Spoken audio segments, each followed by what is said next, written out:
This is what the Berlin Wall looks like today, or what remains of it. For almost 3 decades, it separated families, friends, and an entire city. So where can you still see the wall? We show you 5 places where you can experience the history of Germany's division up close. Whether at the East Side Gallery, Checkpoint Charlie, or Mauerpark. At the Brandenburg Gate, however, you won't find any trace of the wall today, although this famous landmark once stood in the middle of the death strip and was inaccessible during the division of Berlin. After the fall of the wall in 1989, the border fortifications were demolished here, as they were in most parts of the city. Today, a simple line in the pavement often marks where the wall once was. Our first stop tells a very different story. Here at the East Side Gallery, the Berlin Wall is impossible to miss. It spans 1.3 kilometers, making it the longest continuous remaining section of the Berlin Wall. After the wall fell, artists from around the world transformed it with colorful murals. You'll find more than 100 artworks, each one different and unique in its own way. One of the most popular photo spots is the Fraternal Kiss by Russian artist Dmitry Vrubel. It depicts Honecker and Brezhnev, the former leaders of East Germany and the Soviet Union. Here you can see a Trabant, the iconic car of East Germany, breaking through the wall. This image was painted by Cuban artist Teresa Casanueva. Yo quería expresar en ese entonces con el mural la energía y el espíritu que se sentía en ese momento en todo el país, por la caída del muro, por la reunificación de Alemania, y mi mural es prácticamente un fragmento de algo que puede seguir creciendo y que trasciende las fronteras del muro. Next, we head to Checkpoint Charlie, perhaps the most famous Berlin Wall border crossing. Tourists from all over the world line up in front of a replica of the former U.S. guardhouse. At the end of World War II, the Allies divided Germany and Berlin into occupation zones. West Berlin was administered by the Americans, British, and French. East Berlin was controlled by the Soviets and became part of East Germany. On August 13, 1961, East Germany built a wall around West Berlin overnight. What had seemed impossible had become reality. Berlin, a city of 3 million people, was divided. All escape routes to the west were blocked. At Checkpoint Charlie, US and Soviet tanks faced off, and the outbreak of a third world war seemed imminent. The images of the standoff were broadcast around the world, making Checkpoint Charlie famous. Fortunately, the tanks withdrew. The situation calmed down, and the wall became a grim, everyday reality. You get a sense of what life looked like during this period at Checkpoint Charlie in a large panoramic painting. It depicts a gray November day in divided Berlin in the mid-1980s. As a visitor, you stand on the West Berlin side in the Kreuzberg district. The entire scene feels very real and oppressive. You can look across to East Berlin, where an East German watchtower can also be seen. The artist Yadigar Asisi lived in Kreuzberg for many years in the shadow of the wall. Fast alles, was Sie hier sehen, ja, habe ich erlebt und deswegen musste ich nicht recherchieren. Meine Recherche war mein Gehirn. On the other side of Checkpoint Charlie stands the Wall Museum. It documents spectacular escape attempts, including via an armored getaway car, a miniature submarine, and a homemade hot air balloon.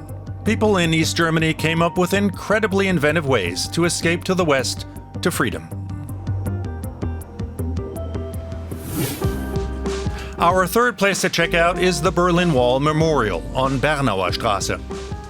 It consists of a large open-air exhibition, a documentation center, and a memorial site. The residents of Bernauer Strasse were among those most affected by the construction of the Berlin Wall, since the border ran right through their street. The buildings on one side stood in East Berlin, while the buildings on the other side, and the street itself, belonged to West Berlin. It was the setting of dramatic events. Desperate residents jumped from their East Berlin apartments. Later, the buildings along Bernauer Strasse were torn down. Even a church was demolished. You can learn more about this history at the Documentation Center. After all, today it can be hard to understand why the wall was built in the first place. Ja, das ist natürlich eine komplexe Frage, aber wenn man das kurz beantworten will, dann war es ganz konkret eine Situation von totaler Flucht. Also es gab sehr, sehr viele Menschen, die die DDR verlassen wollten in den 50er Jahren. Und das kulminierte dann, also der Mauerbau war auch eine Folge dieser Fluchtbewegung. In 1961 alone, more than 47,000 East Germans escaped to the West, including many young, highly educated people. The loss of so many skilled workers had serious consequences for East Germany's economy. The construction of the wall finally sealed off Berlin, the most important escape route to the West.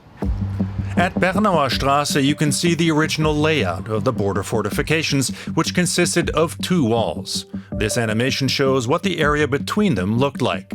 The border strip was brightly lit at night. East German border guards shot at people trying to escape, causing it to be known as the Death Strip in the West. It even had obstacles like steel mats covered with long spikes.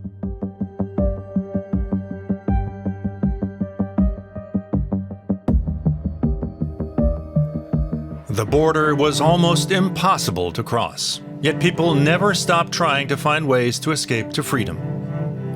The Bernauer Strasse Memorial commemorates the more than 100 people who lost their lives attempting to escape across the Berlin Wall. Memorial crosses for those who died at the wall can also be found elsewhere in the city. For example, directly behind the Reichstag, on the banks of the river Spree.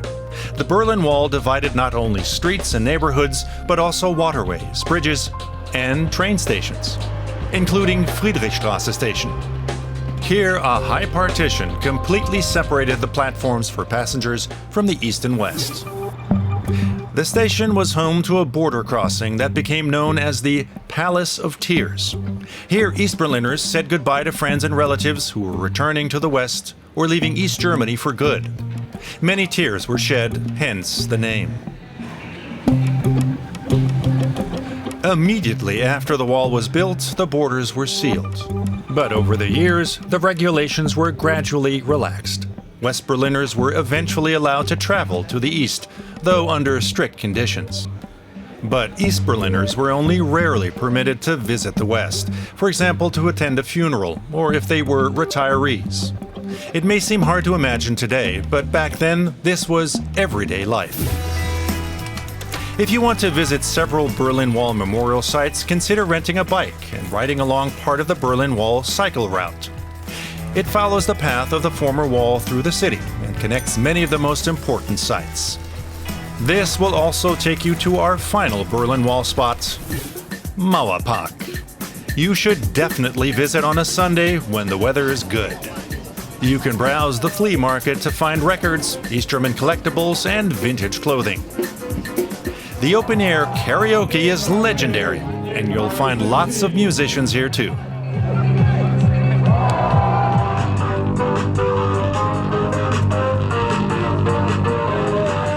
Jams are here, the drum circle is always happening, the karaoke right there.